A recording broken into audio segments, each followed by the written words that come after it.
back here in XIMB. So, how do you feel being back here after such long time, and what is your most memorable moment here at XIMB? Thank you, and it's actually a pleasure from my part as well to be back with XIMB and to see so many happy faces in XIMB here. It gives me a sort of a nostalgic feeling to be back to the college, though I have been coming to the college every year to conduct the placement processes and for the Ivy League. But I mean, anytime I land here, I feel like this is a place where we were running around, playing sports, we are learning so many things here. So this is that brings up all the good memories and sometimes some of the bad memories as well that we had at the place. It's always a pleasure to visit your college back. Sir, how instrumental XIMB has been in your career growth? Well, actually, a lot because when I joined as an engineer where I didn't had lot of knowledge about finance, about the derivatives market. XIMB was the place which enlightened me into the world of derivatives, the world of finance, the capital markets, etc. I got my first chance to interact with the corporate through XIMB only. That is, I got a summer placement with G Capital, and I was able to impress them enough to for them to give me a BPO offer at the end of my summer internship, and then started my journey into the world of finance. I would say from coming up as an engineer who had more knowledge in IT and on the software and moving into the finance world, the transition happened only because of exam. And thanks to all the professors who were there, to Panikan sir, to Ramanan sir, to Lata ma'am, and to many other senior professors who were there at that point of time. If they were not even there, I would have probably never made it this far. So it has been a long journey from G Capital to JP Morgan to now HSBC. So how have you adjusted to the cultural differences across these firms? Um, well, when I joined G Capital, I was at a junior level, and again I moved to JP Morgan as a senior analyst. So I think at that level, when you're looking at the 0 to 5 year range, or 0 to 8 year sort of a range, what matters more is the value that you bring to the firm. What is the productivity, efficiency? Are you being able to deliver at the pace that the company wants? And you're able to contribute to the revenue as well as the other objectives of the company. I think as long as you can meet that, as long as your knowledge and your skill set and your capabilities are sufficient to meet that, you will not probably feel the cultural differences at a junior level.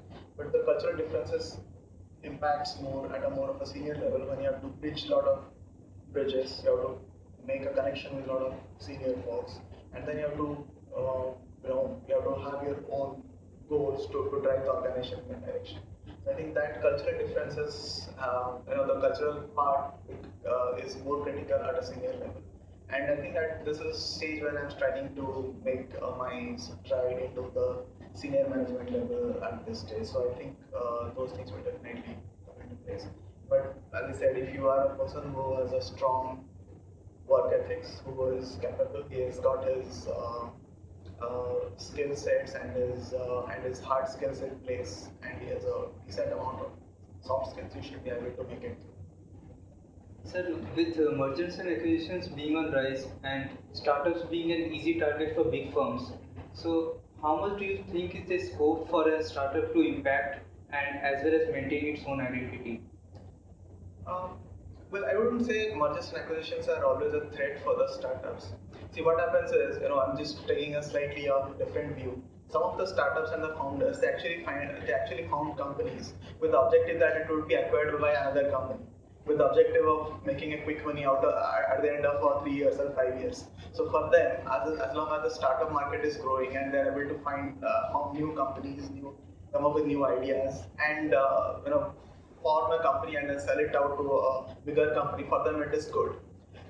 In some cases, I would say yes, M&A becomes a threat when companies don't want to probably divest, when the promoters don't want to divest their stake, and they find that they are probably in a battle with the largest of the companies in the world, and they are striving for the same small market or the same audience, etc., then it becomes a tough battle of survival.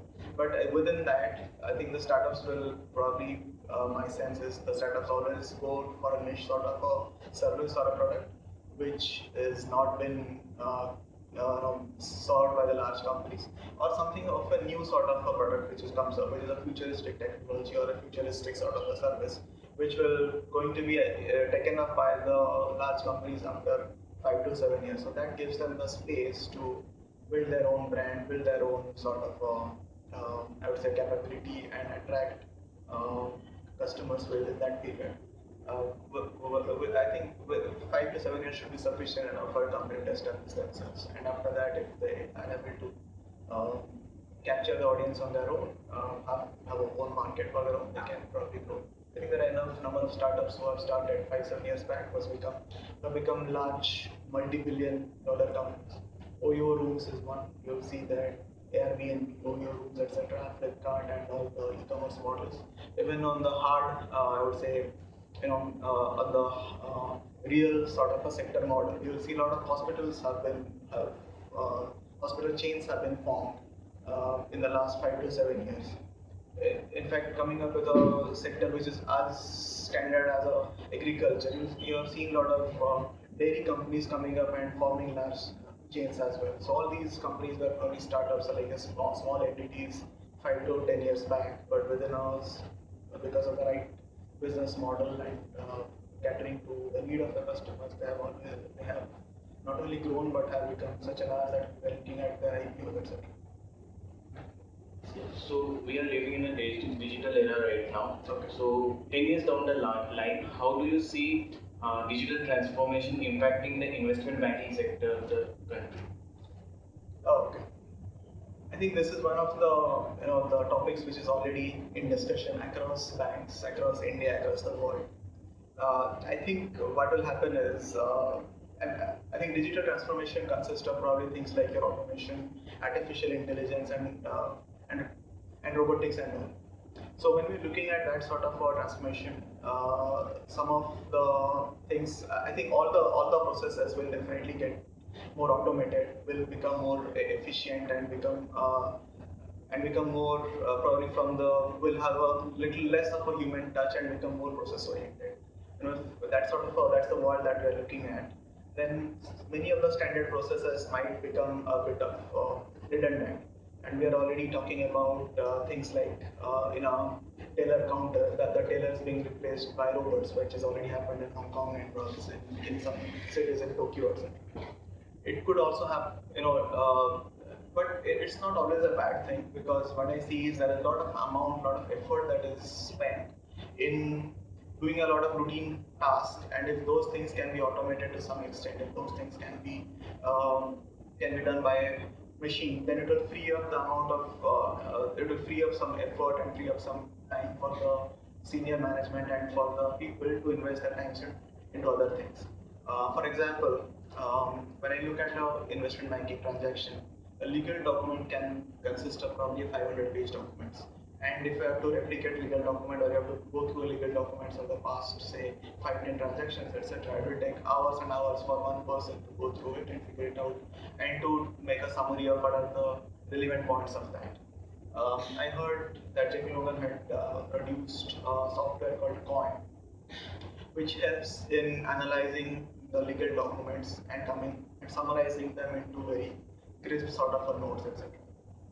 Now that always helps, because then it frees up the time frame from the bankers into not studying legal documents, but into talking more with the clients and analyzing that data that is coming up from the legal documents. So definitely that's going to be a good thing. So so I think net there will be opportunities and there will be threats. But as long as but we just have to remember that it's the human beings who have invented the computers, and it's the human beings who have produced all the softwares. As long as we're able to manage, we're able to scale up our own abilities in a way that we keep moving beyond this sort of digital age. We should always be ahead of the computers as well. And sir, what will be your advice to students at XIMB to get future ready? I think most important thing which I didn't have that sort of vision in those days. It should be that we should be industry ready. talk with as many people with the industries, probably in the not always with the senior leaders, because when we talk about the senior leaders, they are always talking with the clients, so they will give you a vision sort of a thing. But talk with more of a 5 to 8 year sort of experienced people will tell you what are the changes that is happening at the lower level of of an industry, whether you're talking about the finance or you're talking about IT, or are you talking about HR or marketing, etc. It doesn't matter. The ways you market the products, the ways you analyze a certain company, the ways you deal with the employees, the ways you deal with the employees who are a Gen X employee vis-a-vis employees who were born in the 70s and 80s. Though HR policies have changed as well, right? The HR rules or the HR guiding principles are also changing. So you'll see that there is a, every 5 to 7 years there is a change that happens in the industry. So XIMB and the students, not from XIMB, from any school, the objective should be to get themselves market ready. Talk with people, understand what is it in the market which is more, I would say, hot in terms of the upcoming jobs which are there, the upcoming skill sets which are there. What are the things that people, when they are coming for interviews, what are the things that they are looking for, you know, in the students, and get themselves prepared in that. So, as simple as it, I would say, prepare a SWOT analysis just in front of the marketing thing. I would say, prepare a SWOT analysis. What are the strengths? What are your weaknesses? What are the opportunities there in the industry? Try and capture that.